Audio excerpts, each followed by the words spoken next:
Sí, muchas gracias a la profesora María Vallet Rechí y a los organizadores por invitarme a este curso para presentar una conferencia en la cual voy a tratar de darles una vista de pájaro sobre los nanofármacos en la clínica del cáncer y la traslación de nanofármacos y bueno, después también podremos tener preguntas. A ver, ¿dónde paso? Sí, ok. Bueno, algunas, lo que llaman disclosures en inglés, de mis compromisos con varias instituciones de profit. Y luego, bueno, aquí en esta primera diapositiva quiero presentarles un poco las herramientas más importantes de la nanomedicina. Y si empezamos aquí por los lipid-based nanocarriers, vemos que tenemos a los liposomas, los cuales tienen un interior acuoso y tienen una capa lipídica constituida generalmente, es una ducapa de fosfolípidos y un contenido acuoso, como dije. Luego, lo que últimamente se ha desarrollado mucho son las solid lipid nanoparticles y lo que está abreviado generalmente como LNP en muchos artículos, y en los cuales el interior es un interior que tiene un cierto contenido. Este es el caso, como lo presentaba Miguel Manzano hace poco, en el cual existe un contenido, por ejemplo, de ácido ribonucleico y un lípido catiónico, un complejo que va envuelto por la capa lipídica del liposoma.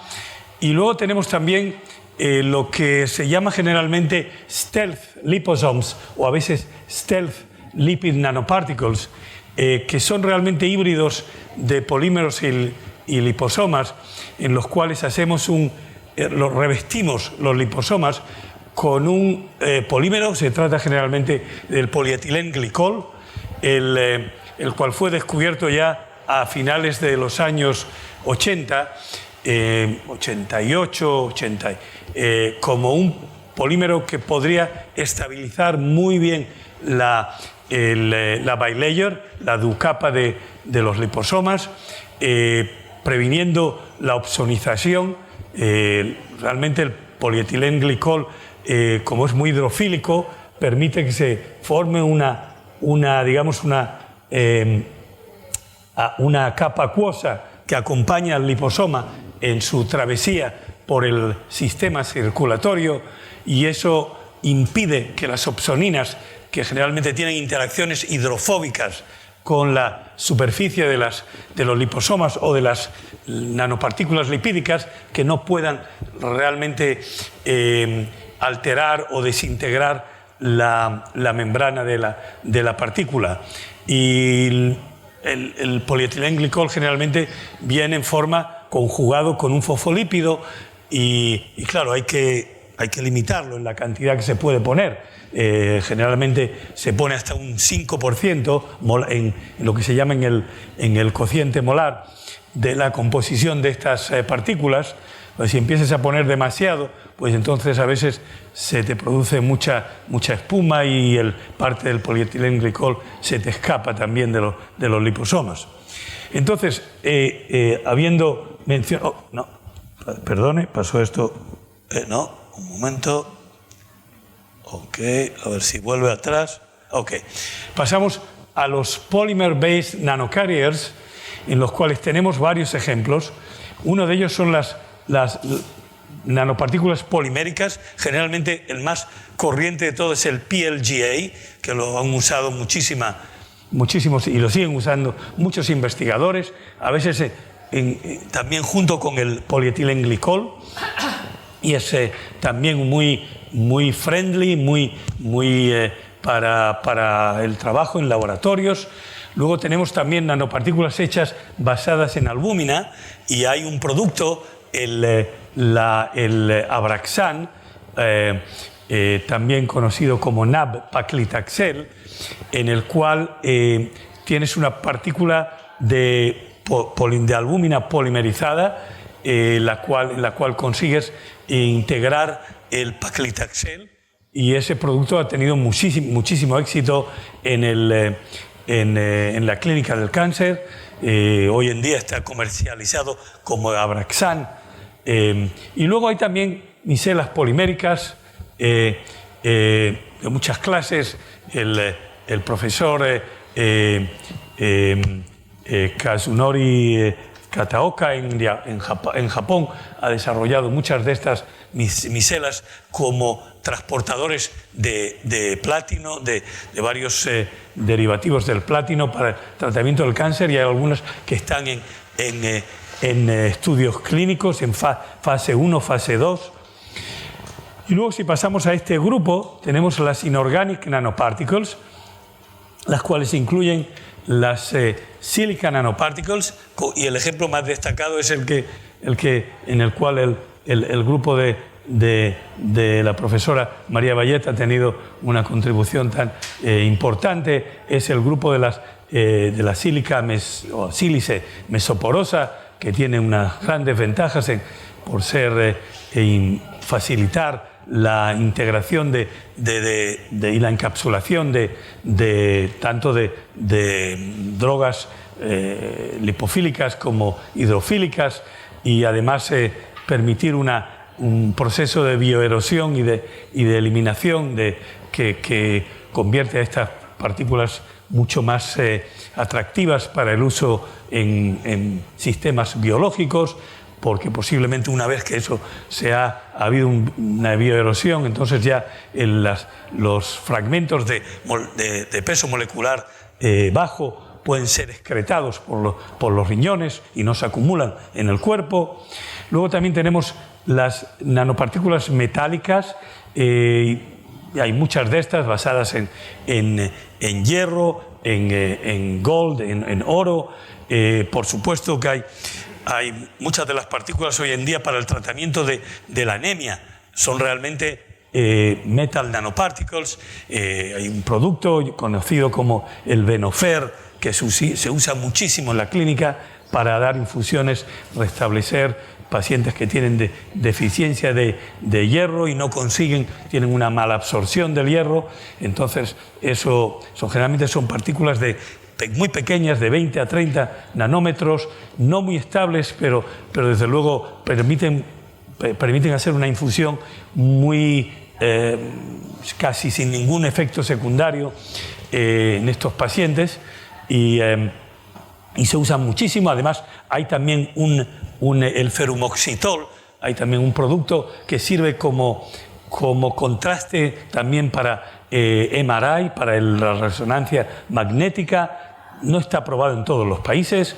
Luego tenemos un grupo muy especial de inorganic nanoparticles, que son las de hafnium, que ha sido aprobado para el tratamiento, es un radiosensitivizador, y ha sido aprobado para el tratamiento de ciertos sarcomas. Se inyecta localmente en pacientes que tienen masas de sarcoma, y sirve, y al mismo tiempo se da radioterapia a esos pacientes, y entonces te causa una radiosensitización que te permite mejorar el efecto terapéutico que obtienes.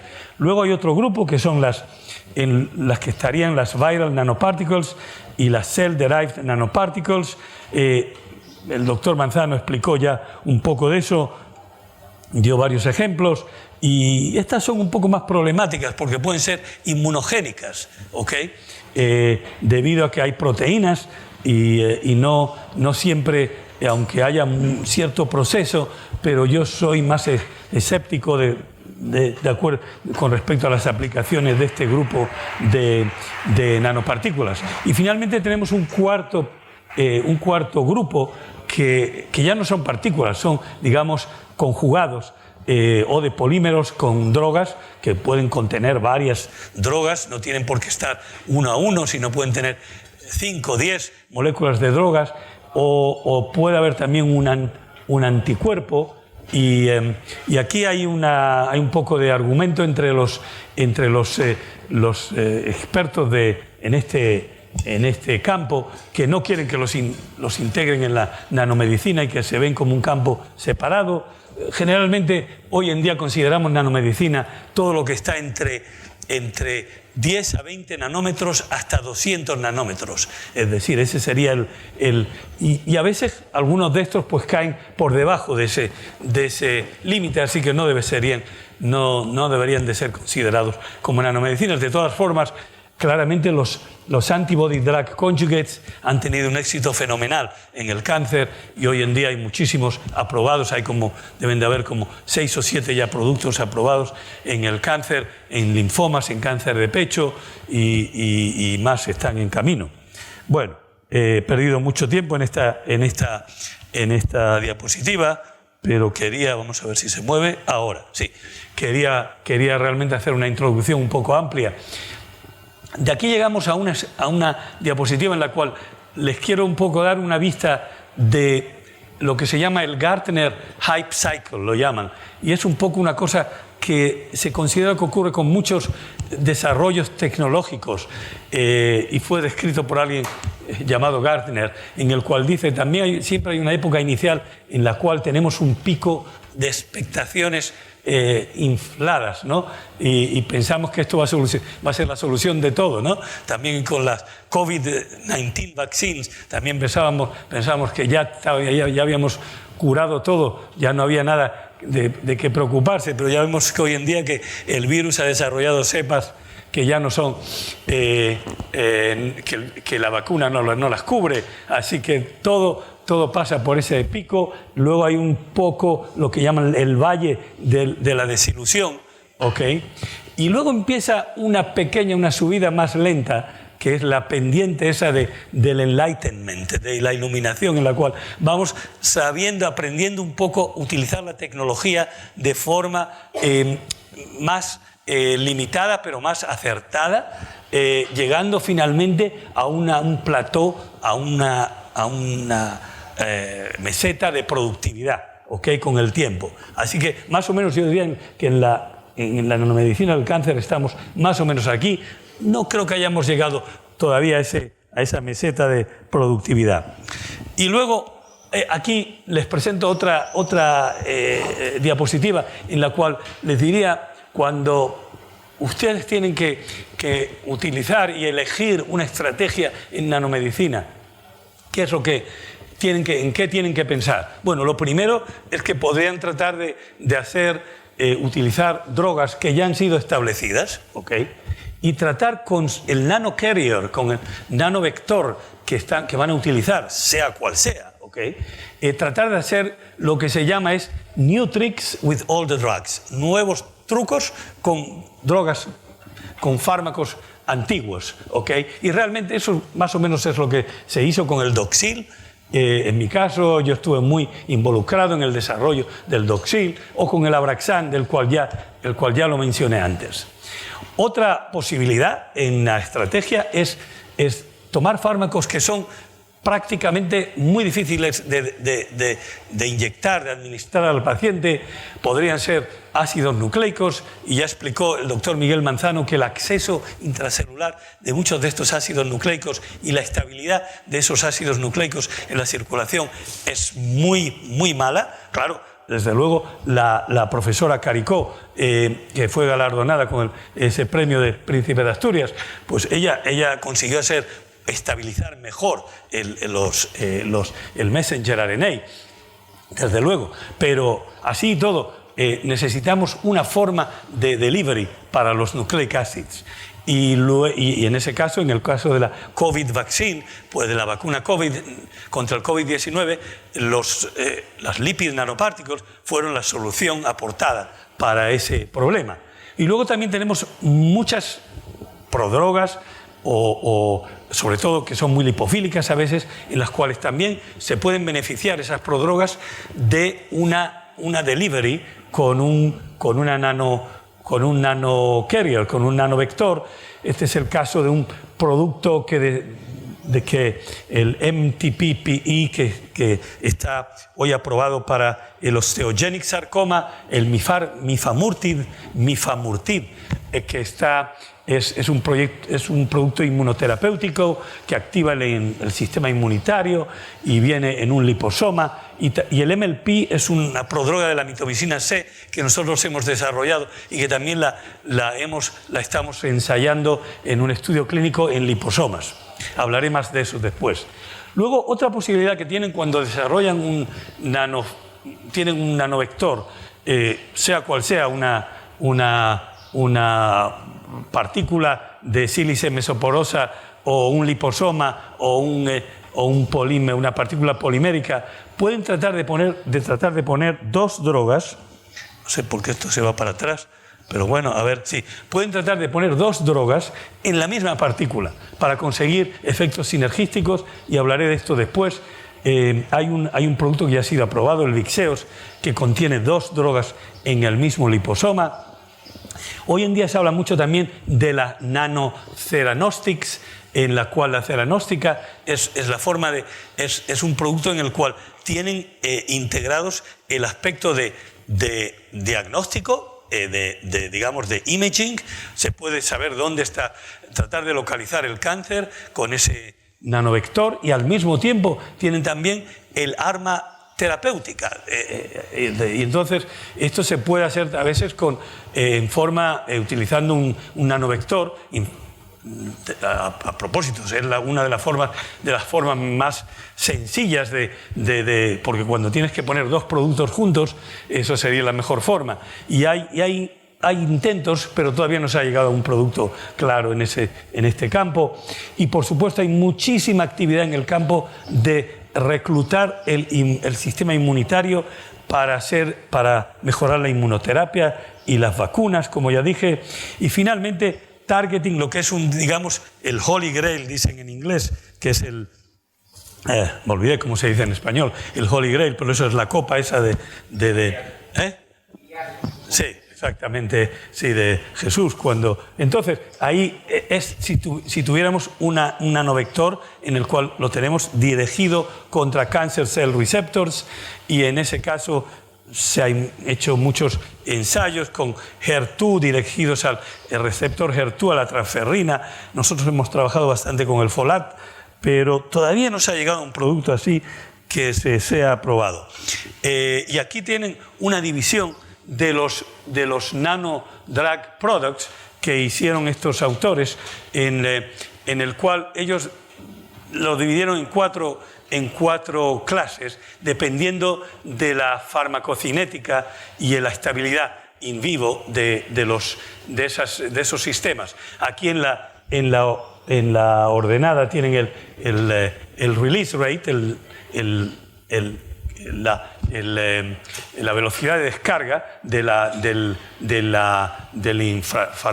ingrediente farmacéutico, y aquí tienen la velocidad, digamos, de aclaramiento por el sistema reticuloendotelial en la abscisa. Y lo que ven es que la clase 2, que es la que tiene un bajo uptake, una baja captación por el sistema reticuloendotelial y una baja descarga y una descarga muy lenta en circulación de la droga, como es el caso de Doxil o otros liposomas pegilados, es la que realmente ha tenido por el momento más éxito desde el punto de vista clínico.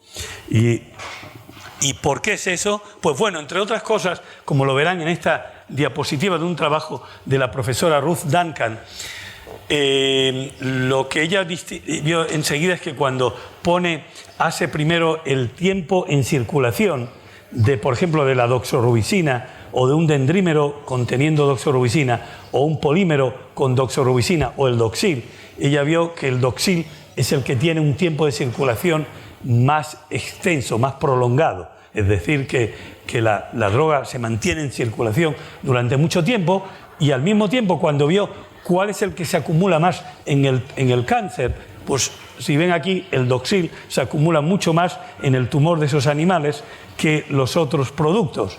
Es decir, que se ve aquí que hay una cierta correlación entre el tiempo de circulación y la estabilidad en circulación y la acumulación en el cáncer. Nosotros hicimos y propusimos allá hace muchísimo tiempo este modelo farmacocinético para las drogas que son vectorizadas por liposomas, en la cual una vez introducidas en el sistema circulatorio tenemos tres canales digamos, de desaparición, de aclaramiento. Uno de ellos es como el que es muy clásico de los liposomas convencionales, es cuando el sistema reticuloendotelial pues los reconoce y los saca rápidamente de la circulación. Otro es una aclaración un aclaramiento, más bien que aclaración, no sé, un aclaramiento en el cual los liposomas son permeables y sueltan la droga, y entonces la droga enseguida se convierte en droga libre o se asocia con proteínas de la circulación. Y finalmente, si consiguen tratar de, por ejemplo, con la pegilación y con otros trucos que se aprendieron durante muchos años con los liposomas y que hoy se aplican también a otras nanopartículas, pues si consiguen hacer que estas dos key values, estas dos affinity constants de aclaramiento sean muy bajas, entonces los liposomas consiguen empezar a llegar a otros tejidos, principalmente a tumores, y realmente ya esto fue todavía hace muchísimos años cuando vimos que con los liposomas había una correlación directa entre el tiempo de circulación y el uptake y la captación tumoral. Y por lo tanto hay que buscar liposomas que tengan una de los primeros tests que tienen que hacer ustedes como estudiantes, como lo que sea, tienen que ver cuánto tiempo resiste su nanopartícula en la circulación para saber si van a tener una buena delivery al cáncer. Y este realmente fue el producto en el que yo fui uno de los contribuidores principales. Es el Doxil, o aquí conocido en Europa como Celix, que es la doxorubicina liposomal pegilada, la cual tiene dos virtudes, dos propiedades que son muy importantes. El efecto camuflador, el efecto stealth, debido al revestimiento con polietilenglicol, que aumenta el circulation time, el tiempo de circulación, y un sistema muy ingenioso de carga de la droga con un remote loading debido al ammonium, con una sal de ammonium de sulfato de amonio, que nos permite llegar a una concentración muy alta de la doxorubicina dentro del liposoma, lo cual causa que realmente la droga precipita dentro del liposoma en forma de una sal de sulfato de doxorubicina. El ammonium es volátil y se disipa y sale, y de esa forma controlas muy bien la doxorubicina dentro del liposoma, porque estás por encima del límite de solubilidad y tienes un liposoma muy estable. Y lo verán aquí, verán en estos liposomas, verán las barras estas por microscopía electrónica, que realmente es la sal de doxorubicina sulfato precipitada. Y este trabajo, que principalmente estoy aquí con el profesor Barenholtz, que fue el que tuvo la idea ingeniosa de utilizar el sulfato de amonio, realmente lo puse en el año 94, lo puse en test en el First in Man Study, el primer estudio en humanos, en el cual en un grupo de 15 pacientes recibieron primero la doxorubicina libre a una dosis de 50 miligramos por metro cuadrado. Hicimos la farmacocinética en esos pacientes. Luego, 3 semanas después, repetimos en los mismos pacientes, los dimos Doxil a la misma dosis de 50 miligramos por metro cuadrado, y vimos que había una diferencia en la área bajo la curva AUC de más de 1000 veces. Es decir, que había una diferencia impresionante, que no tenía ningún precedente en lo que se había conseguido hasta entonces en cambiar farmacocinética de una droga con un nanovector, y claramente eso nos iba a dar una farmacodinámica distinta cuando tienes un cambio tan dramático en la farmacokinética. Y realmente lo que siguió después fueron varias pruebas clínicas en las cuales se demostró el valor añadido de Doxil comparado a la free doxorubicin. Por ejemplo, la función cardíaca, que es un problema muy serio de la doxorubicina, debido, no sé si tendremos tiempo de meternos en eso, pero la doxorubicina es muy cardiotóxica cuando se inyecta como droga libre, y al retenerla en los liposomas conseguimos una reducción de la cardiotoxicidad muy importante, y todavía eso llevó muchos años, hasta que en el año 2000 publicamos un estudio bastante grande en el cual conseguimos demostrar que claramente se puede dar muchísimo más doxorubicina de forma acumulativa a los pacientes sin dañar la función cardíaca. Y hasta hoy en día, esto es lo que los clínicos más aprecian con respecto a la contribución del Doxil al tratamiento del cáncer de los pacientes con cáncer. Luego se aprobó el Doxil en el Kaposi sarcoma, y les quiero hacer recordar que en el año 1994, en esos años había una epidemia terrible de Kaposi sarcoma en los pacientes con AIDS, sobre todo en la comunidad de San Francisco, en la cual había ya hay una comunidad homosexual muy grande, y entonces no se sabía la relación entre el AIDS y el contacto homosexual, y entonces había muchísimos pacientes sufriendo de Kaposi sarcoma, por lo cual la FDA dio a al Doxil una aprobación acelerada, porque se vio que era muy activo en el Kaposi sarcoma, debido a que el Kaposi sarcoma tiene una permeabilidad vascular muy grande, y entonces los liposomas penetran muy bien en esas lesiones, y el efecto es muy rápido, y la regresión de esos tumores es muy buena con el Doxil.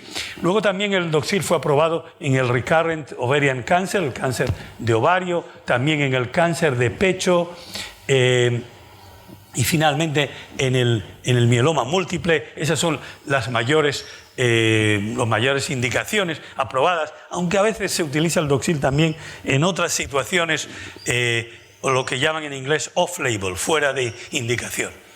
Y aquí tengo una forma de presentarles muy sencilla, y realmente cuando yo empecé a trabajar con liposomas me basé en esto, debido a que estaba yo buscando un nanovector que impida que la doxorubicina llegue a los cardiomiocitos, y incluso en los libros de texto me di cuenta de que los vasos sanguíneos del músculo cardíaco son muy, ¿cómo diría yo?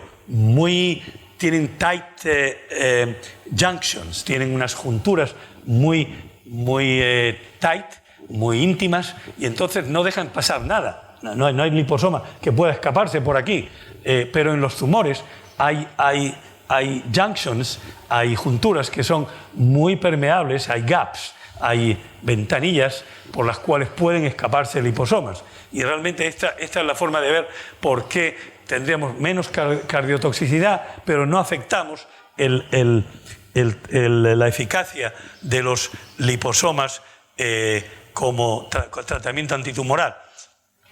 Hace poco salió un artículo del doctor Peter Rose de la clínica de Cleveland, en la cual él presentó un caso inédito, inusitado, de una paciente que recibió el PLD, el Ladoxil, durante 9 años, y con cáncer de ovario que permaneció estable y sin ninguna toxicidad cardíaca, y esto es más de 10 veces la maximal recommended dose de free doxorubicina. Es decir, que tenemos aquí una ventaja impresionante desde el punto de vista del cociente terapéutico, del therapeutic index, del índice terapéutico entre la doxorubicina y el Doxil. Bueno, ¿y cuáles son los productos anticancerosos que han sido clinically tested? Y en gris verán los que han sido también aprobados para el tratamiento del cáncer. Pues el Doxil ya lo mencioné. Luego está también otro, el Onivyde, que contiene su liposoma pegilado, pero no tiene la pegilación del doxil, tiene una pegilación solo de un 2% y no de un 5%, por eso no tiene el tiempo de circulación óptimo que tiene el doxil. ¿Y por qué? Ustedes dirán, pero ¿por qué no hicieron 5% con el doxil? Pues bueno, porque el doxil tenía todavía la patente vigente y entonces no podían utilizar un 5%. Y la patente decía de más de un 2%, entonces hicieron un 2%.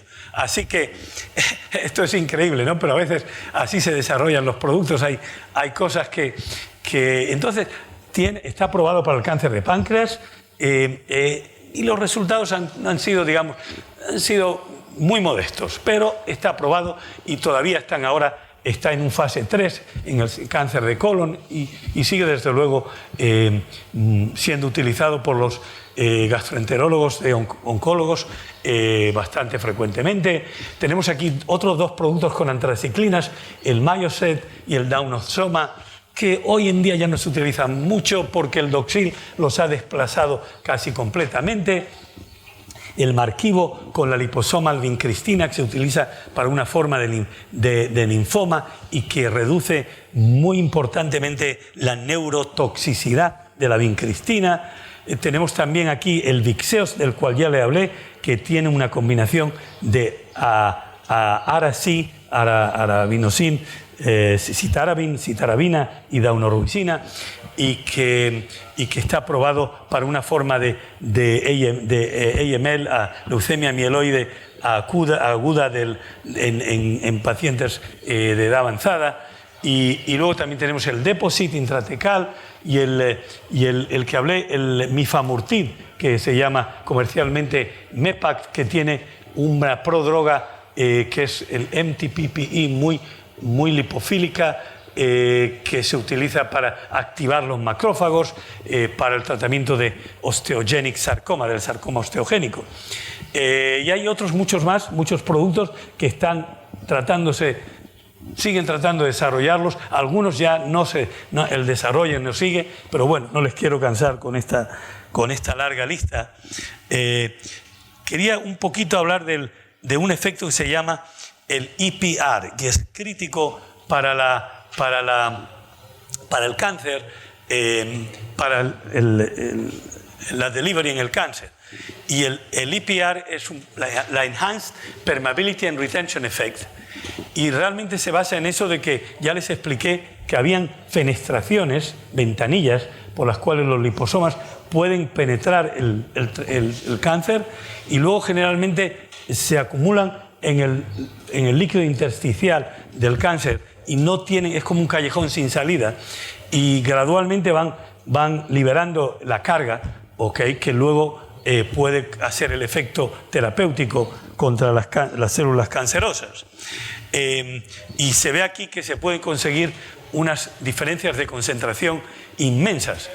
Por ejemplo, aquí ven el tumor, aquí ven la piel de un ratón que había sido inoculado con un tumor y entonces se inyectó 48 horas antes, se inyectó por vía intravenosa el doxil y ven que tienen aquí una concentración de la droga de 86 microgramos por gramo y si se van a la parte de la piel, aquí a 1 o 2 centímetros lejos del tumor, ven cómo baja, es precipitada, no sé cómo se dice, pero bueno, de forma muy importante la concentración de droga, se ve ahí la selectividad por el tumor y si se hace también una AUC, en un tumor, se ve que hay una diferencia aproximadamente de 30 veces más área bajo la curva en el tumor cuando se compara el doxil a la doxorubicina. Esto es en un modelo también animal, de un tumor animal.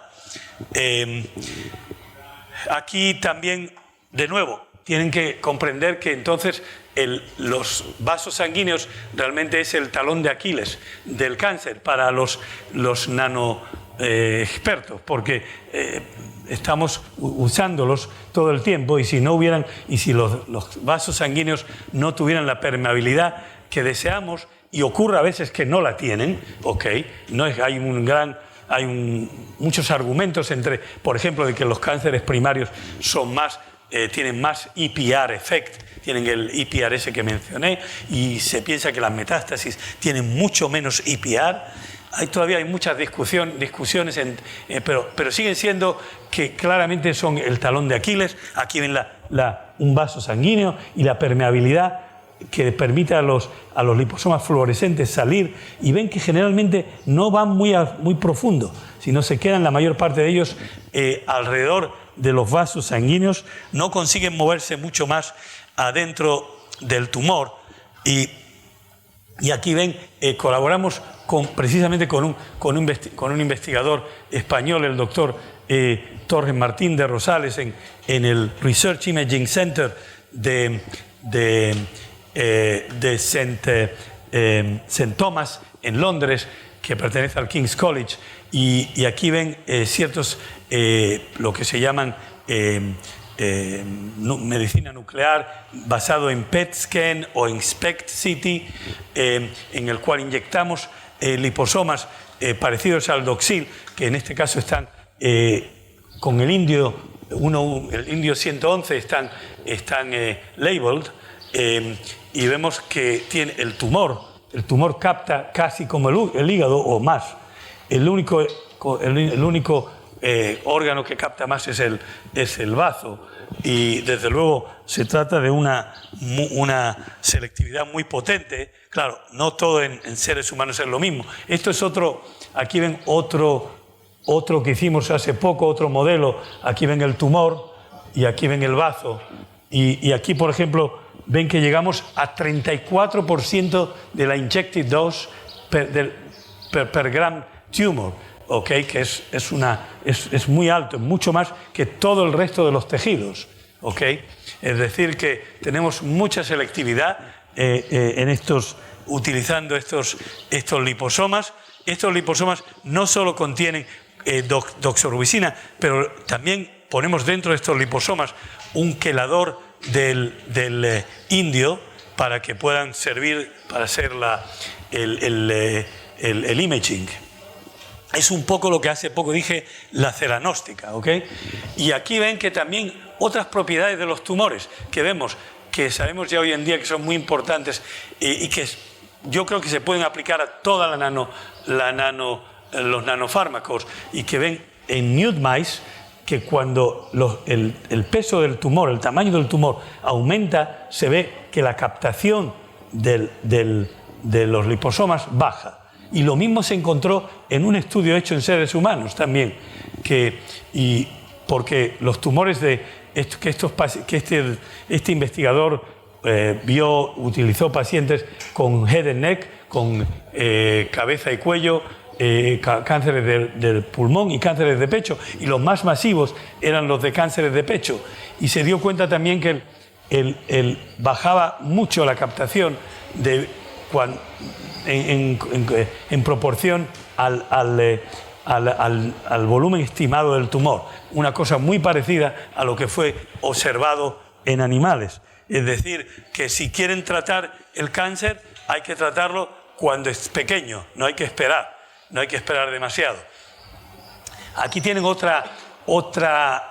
trabajo publicado por Karatanasis hace bastante tiempo, pero que lo hizo con muestra de forma muy clara, que hizo el enhancement, lo vio con un contraste radioiodinado, en el cual con rayos X vio qué tumores eran los que más enhancement tenían con el yodo, y los clasificó de esta forma. Estos animales tenían poco yodo en el liposomal, el yodo que iba en los liposomas les daba poco contraste, y aquí había poco contraste y aquí había mucho contraste. Y luego dio el tratamiento con Doxil y se dio cuenta de que los que realmente los liposomas llegan con menos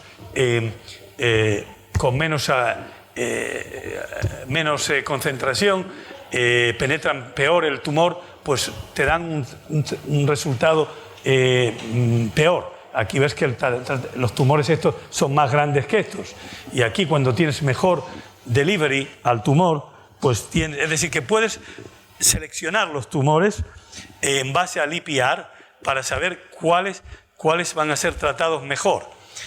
Coencapsulación. Pues coencapsulación realmente, pasando a esto, es la co-delivery en espacio y tiempo a un target organ de 2 o más, incluso, agentes terapéuticos para conseguir una eficacia mejorada. Y realmente lo más importante aquí que tienen ustedes que ver es que tenemos que el liposoma que tiene A plus B tiene que ser mejor que dar liposoma A más liposoma B, ¿ok? Entre otras cosas, podemos conseguir efectos sinergísticos que a lo mejor si lo damos por separado no se consiguen, evitar overlapping toxicities, y luego también podemos tener menos masa del carrier. A veces ustedes querrán, hay que darse cuenta que también en los pacientes no pueden recibir una masa muy grande del nanovector, y si puedes poner 2 drogas en el mismo nanovector, pues ahorras al paciente, no le cargas demasiado con mucho lípido o con lo que fuera, con mucho polímero, con lo que sea, ¿ok? Y tienes que tener a veces un trigger para que las drogas se liberen más o menos al mismo tiempo.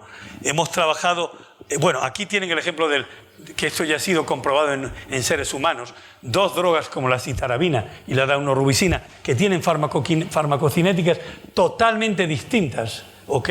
Si las pones en el mismo liposoma, entonces generalmente consigues, por lo menos durante las primeras 24 o incluso 48 horas, consigues sincronizar la farmacocinética de esas y esto es farmacocinética hecha en pacientes, es decir, que realmente eso es lo que estamos buscando cuando se hace coencapsulación, que las 2 drogas sean aclaradas al mismo tiempo por el sistema, por los sistemas de aclaramiento de nuestro cuerpo, y que cada una no sea aclarada con una cinética totalmente distinta. Perdone, estos son metabolitos, esto no es la droga libre, pero si vieran las drogas libres, pues una cae así y la otra cae de esta forma. Es decir, que así, de todas formas tenemos aquí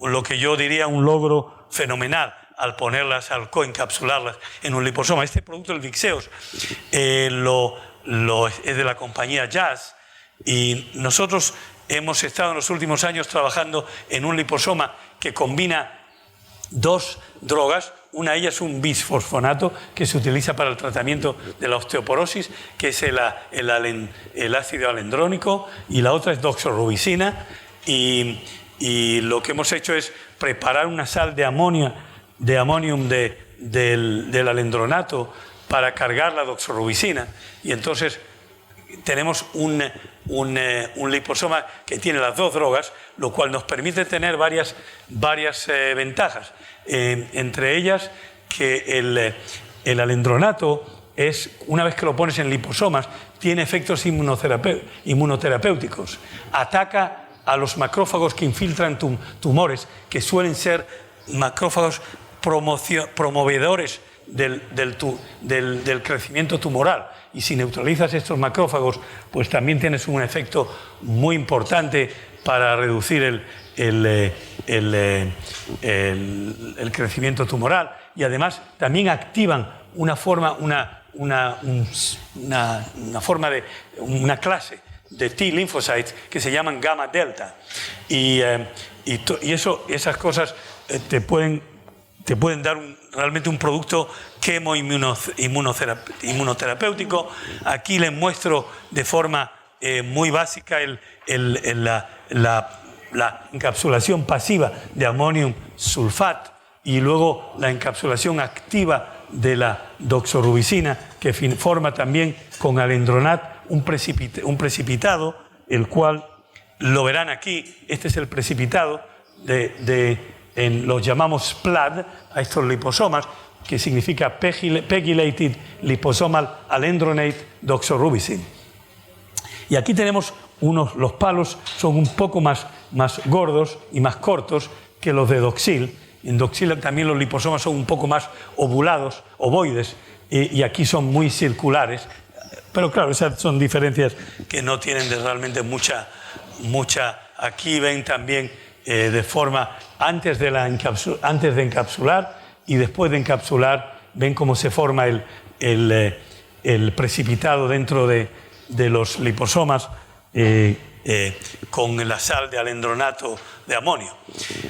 Y hemos demostrado, en esta diapositiva voy a pasar rápidamente sobre ella, hemos demostrado que son muy estables tanto la doxorubicina como el alendronat en buffer como en plasma. Vemos que prácticamente no se escapa cuando hacemos incubaciones en buffer y en plasma. Los dos ingredientes farmacéuticos permanecen asociados con el liposoma. Aquí también hemos hecho un estudio farmacocinético en ratones en el cual ven que tanto la doxorubicina como el alendronato son aclarados al mismo tiempo, y aquí ven también que el PLAD también se acumula en el tumor, por lo menos también en azul, en verde el PLAD, también como el Doxil, y así que tenemos un producto que realmente tiene muchas de las buenas propiedades del Doxil, más posiblemente las propiedades inmunoterapéuticas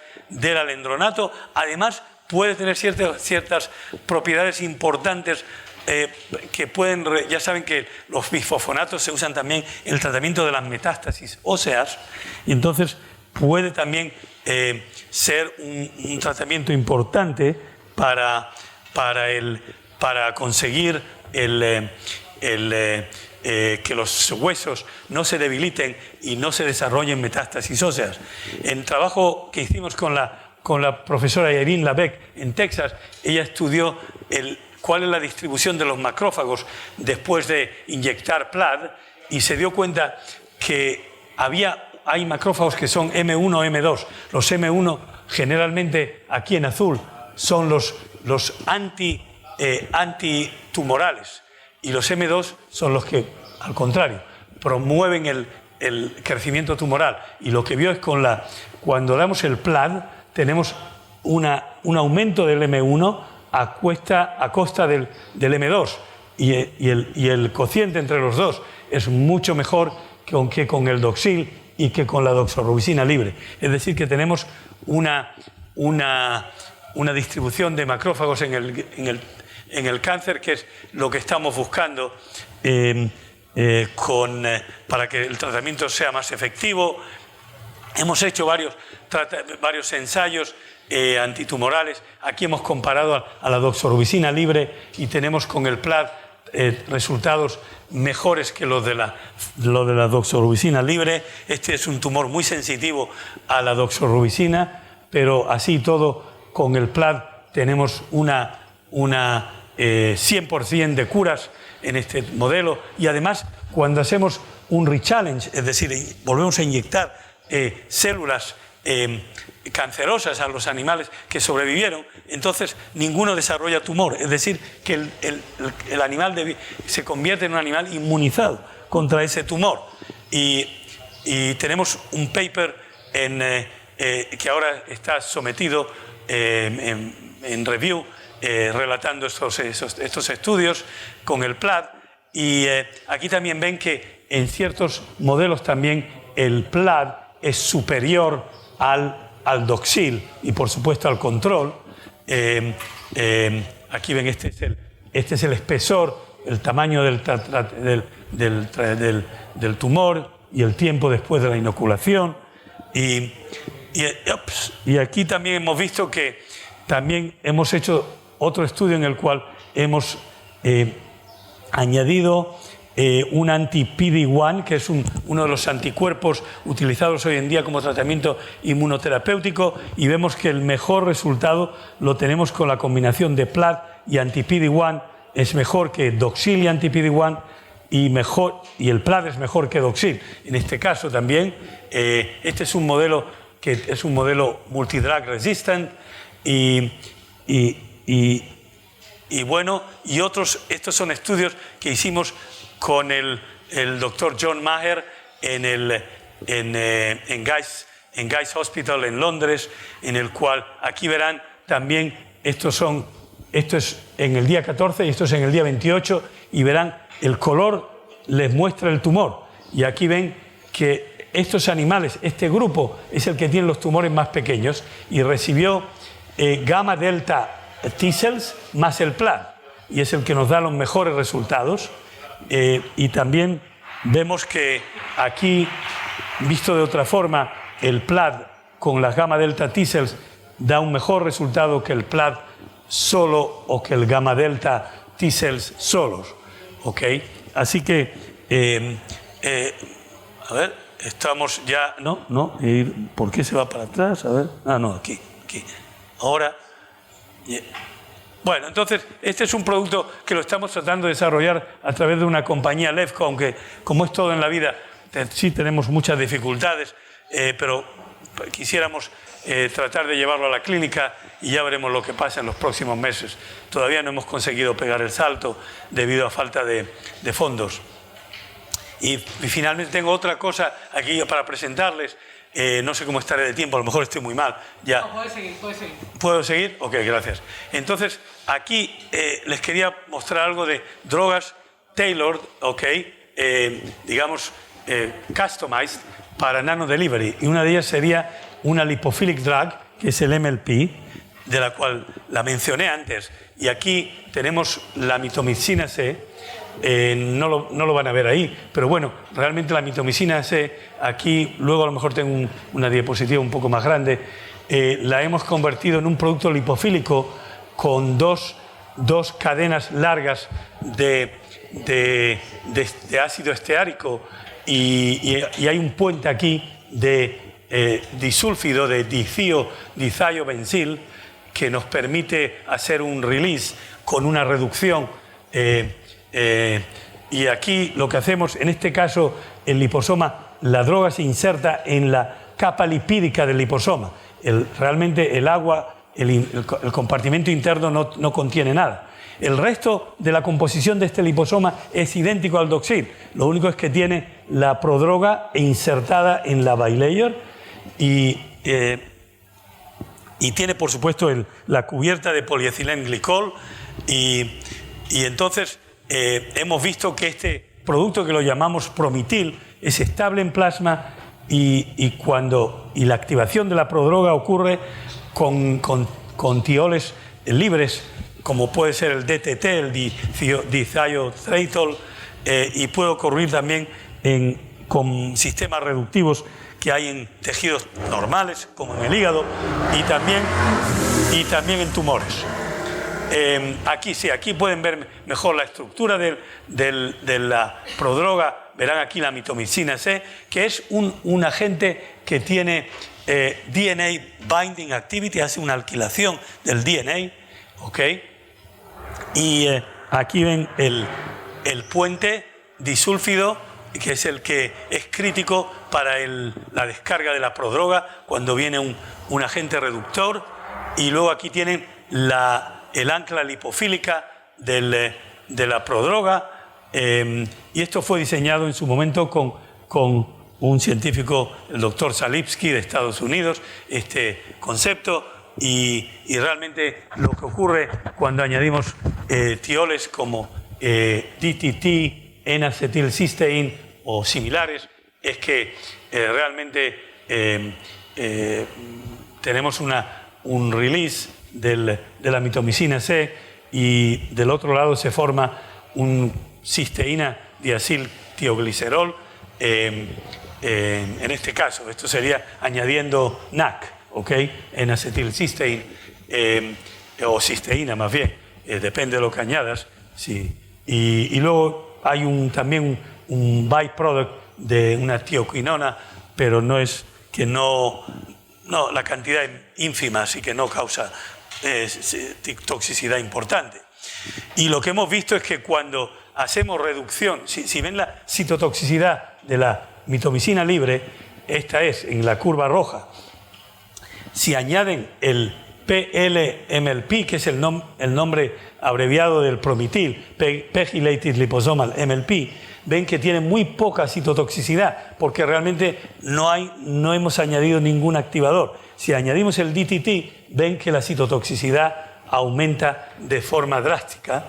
Y aquí ven que el DTT no cambia para nada la citotoxicidad de la mitomicina libre. Es decir, que tenemos aquí un sistema que es importante. Hemos visto que, por ejemplo, en este caso, para uno de ellos, en un cáncer de cervix, vemos que el PLMLP, nuestro Promitil, es más activo que el cisplatin. Aquí ven el tamaño de los tumores individuales también. Y lo hemos hecho en varios modelos antitumorales. Aquí también en un modelo de cáncer de ovario, en el cual aquí tienen dos lotes del Promitil también, que trabajan mejor incluso que el Doxil y mejor que el cisplatino y mejor que la mitomicina C, que la tienen aquí. Así que el más efectivo y luego una cosa muy importante que hicimos con este producto es que nos dimos cuenta de que trabajando junto con el doctor Andrew Wang de la Universidad de Northern Carolina, de que cuando irradias células, entonces las células, para protegerse de los radicales libres, de los ROS, las Reactive Oxygen Species, pues aumentan muchísimo los la defensa con sistemas bioreductivos. Y entonces liberan, las células dañadas por la radioterapia, liberan muchos productos que tienen SH que pueden atacar la prodroga. Y lo que en el laboratorio de Andrew Wang, él se dio cuenta que irradiando las células y añadiendo el Promitil o la PLMLP in vitro, él podía liberar mitomicina C. Además, sabemos que la mitomicina C de por sí es un radiosensitizador.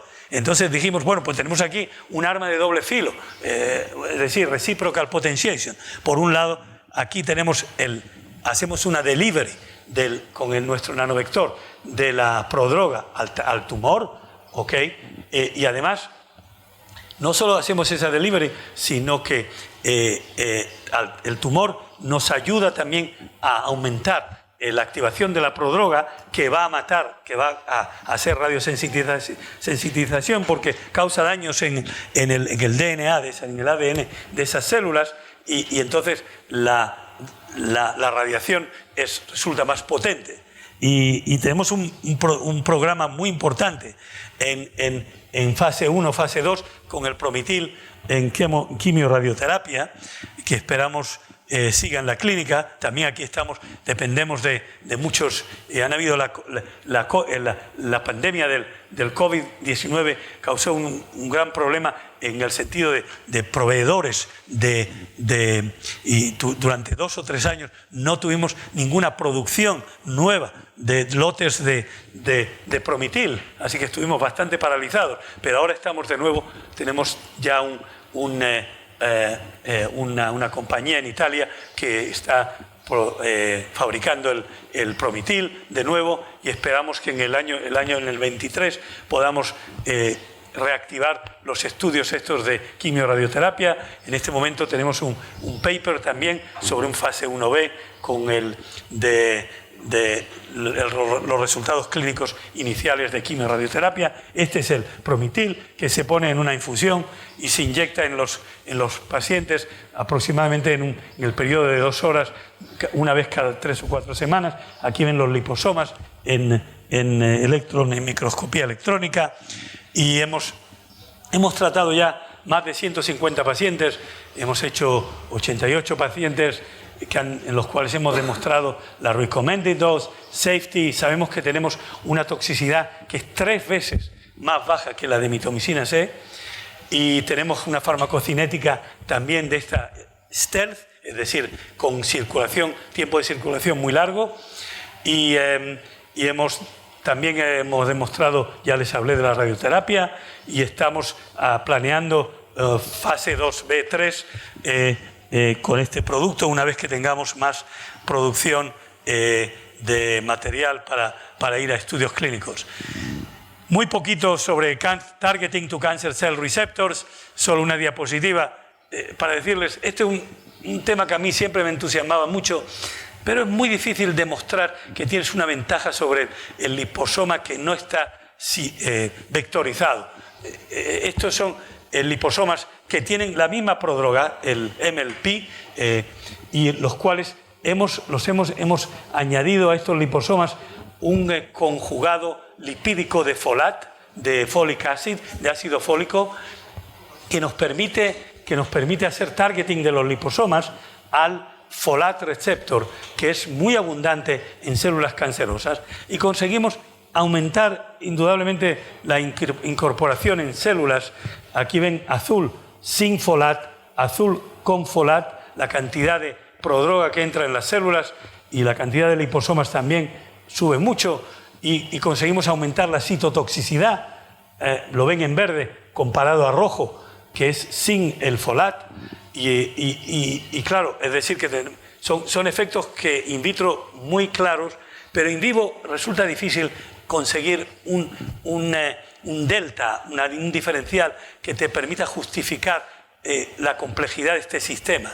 Pero así todo, yo creo que no debemos de perder la esperanza. Luego les contaré a lo mejor en la mesa redonda algunos estudios clínicos que se hicieron con HER2 targeted Doxil en cáncer de pecho. Finalmente, la ceranóstica, les quiero decir que esto no es nuevo, ¿okay? Sabemos la ceranóstica con los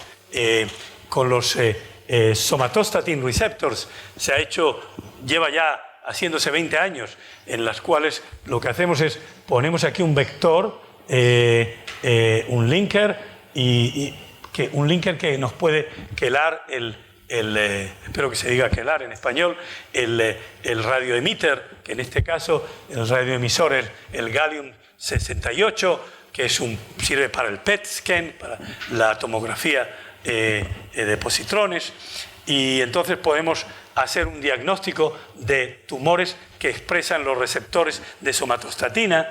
Y ven aquí, por ejemplo, esta imagen en la cual se ve muy claramente que este paciente tiene liver metástasis y tiene un cáncer primario del páncreas que expresa los somatostatin receptors.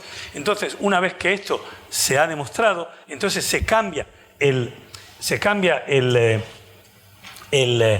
metal de gallium 68, que sirve para imaging, se cambia a un metal que es mucho más, que tiene una beta emission mucho más potente, sea el lutetium 177 o el yttrium 90, el cual te permite entonces irradiar el tumor efectivamente, y este tratamiento se usa mucho, y hoy en día también se ha extendido al cáncer de próstata con otro, no con los somatostatin receptors, sino con otro receptor que se llama el PSMA receptor. Aquí les quería una slide en el cual, una diapositiva solo en el cual, luego a lo mejor, este es realmente lo que hablé hace un momento, este es el HER2 targeted Doxil, en el cual hicieron un labeling con el cobre 64, que es también un emitter de positrones, y en este artículo hicieron un estudio, el grupo de Harvard, en el cual se dieron cuenta de que cuando venían los pacientes que tenían alta captación en los tumores, dividieron, este es el grupo de pacientes que tenía alta captación y estos tenían baja captación, entonces los dividieron en dos grupos y vieron que los pacientes en negro que tenían alta captación son los que tuvieron lo que se llama una sobrevida sin progresión, sin enfermedad progresiva más larga que los demás. Fíjense que por ejemplo, estos pacientes tienen aquí 4 a 12 meses de progression free survival, y estos, los que tienen muy poca captación, tuvieron bastante menos. Pero no había suficiente poder, no tenía poder estadístico este estudio, pero así todo fue publicado en Clinical Cancer Research por su interés. Finalmente, en Nanodrugs en Immunotherapy, os quiero decir que aquí y todo estamos descubriendo muchas cosas, que hay una interacción muy importante entre las nanodrogas y sobre todo en liposomas se sabe esto, se conoce bien. Hablamos hace poco el doctor Miguel Manzano habló mucho de la vacuna del COVID-19. Sería interesante ver realmente las Mesoporous silica nanoparticles, cómo actúan con respecto a la interacción con el sistema inmunitario. Pero lo que sí se sabe, por ejemplo, en este estudio, estos autores inyectaron un tumor en animales sin sistema inmunitario y se dieron cuenta de que el Doxil tenía muy poca eficacia aquí. Utilizaron una baja dosis, ¿ok? Si utilizaras una alta dosis, sí que verías aquí un efecto terapéutico, pero aquí utilizaron una baja dosis. Y luego, cuando lo hicieron en animales que eran inmunocompetentes, se dieron cuenta que en el mismo tumor el Doxil sí tenía un efecto terapéutico importante. Entonces, claro, esto lo atribuyeron a que el Doxil tiene un efecto realmente, hay aquí algo que contribuye, el sistema, la reacción inmunitaria contribuye al efecto. Y en efecto, hay una cosa que se llama, descrito por el grupo de París, el doctor Guido Kremer y su grupo, más otros, relataron una cosa que se llama immunogenic cell death, ¿okay? Muerte celular inmunogénica. Entonces, cuando las células cancerosas mueren bajo el efecto de ciertos agentes citotóxicos, no todos lo causan este efecto, pero desde luego la doxorubicina, el oxaliplatino y varios más causan un efecto citotóxico que causa que al morir las células causan un efecto de inmunogenicidad, generan inmunogenicidad sin tenerla antes del tratamiento citotóxico. Y entonces eso puede despertar la respuesta inmunitaria contra las células tumorales. Claro, si tienen una sustained release, yo pienso, esta es mi hipótesis, lo escribí aquí, de que va a ser, el efecto de Doxil va a ser más importante que el efecto de la doxorubicina libre, en el cual hay un aclaramiento muy rápido.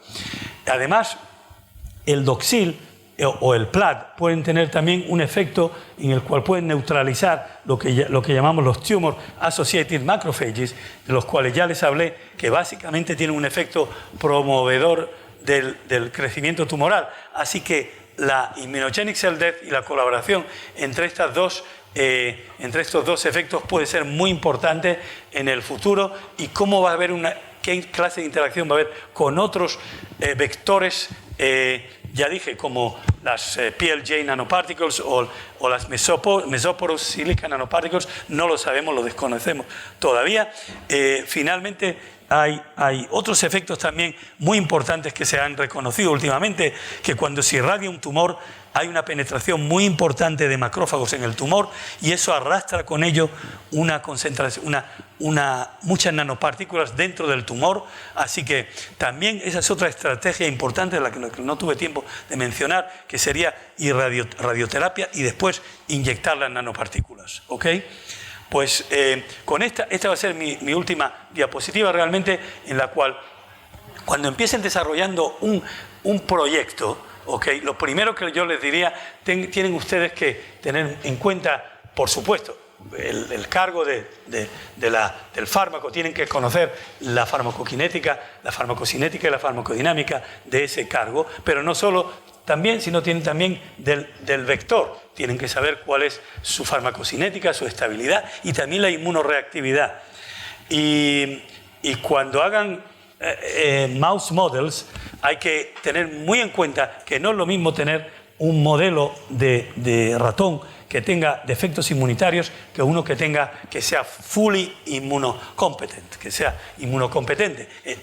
De hecho, hoy en día se está tratando de volver a los modelos inmunocompetentes, porque probablemente durante muchos años queríamos hacerlo con cánceres humanos que eran trasplantados a animales. Entonces utilizábamos muchos animales inmunodeficientes, inmunosuprimidos, y eso perdíamos. Entonces no vimos muchos efectos que hoy en día se pueden reconocer en un animal inmunocompetente. Hay otras muchas cosas que hay que tener en cuenta, y cuando se hace la traslación hay que pensar mucho en el drug comparator, ¿ok? Muchas veces yo veo que en papers no se hace la comparación al drug comparator tienes que ver en la literatura o en la clínica cuál es la droga que realmente es el standard choice, la selección estándar que el clínico te va a hacer. No es suficiente decir, tengo un efecto mejor que si pusiera la droga libre, pero el clínico va a querer saber, esto es lo que usamos en la clínica, ¿acaso tienes un efecto mejor entonces es muy importante utilizar el comparador más acertado y luego hay que tener en cuenta que no solo no todo es una cosa de enhanced efficacy o suboptimal efficacy, hay que tener también en cuenta que el índice terapéutico podemos jugar con él y eso nos puede dar también unos resultados muy valiosos. Y luego hay una complicación muy grande en seres humanos debido a comorbididades y otras cosas que no se pueden, eso sería una lista muy larga para mencionar. Bueno, pues con esto les dejo con una foto del grupo de mi laboratorio y los nombres de los que trabajan en mi laboratorio, el grupo de colaboradores con los cuales y últimamente hemos tenido también el placer de colaborar con la profesora María Vallet y espero que sigamos colaborando si es que él me lo permite. Yo ya estoy un poco, como se dice, ya no soy lo que era antes, pero debido a que los años pasan y uno no en los hospitales, si no sigues rindiendo, pues ya no te...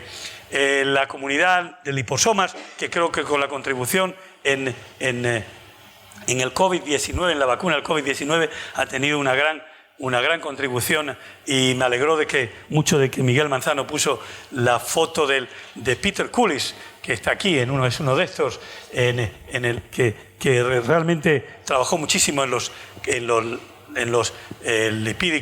lípidos catiónicos ionizables y además también en microfluidics, que es la forma hoy en día de sintetizar en grandes cantidades las lipid nanoparticles para las vacunas, la microfluídica. Y finalmente, para los que no hayan estado en Israel, pues si van por Israel, no se pierdan, vayan al cráter Ramón, que tiene es muy interesante visitarlo. Ahí tienen una foto para dejarles un poco de sabor. Pues eso es todo. Muchas gracias por su atención.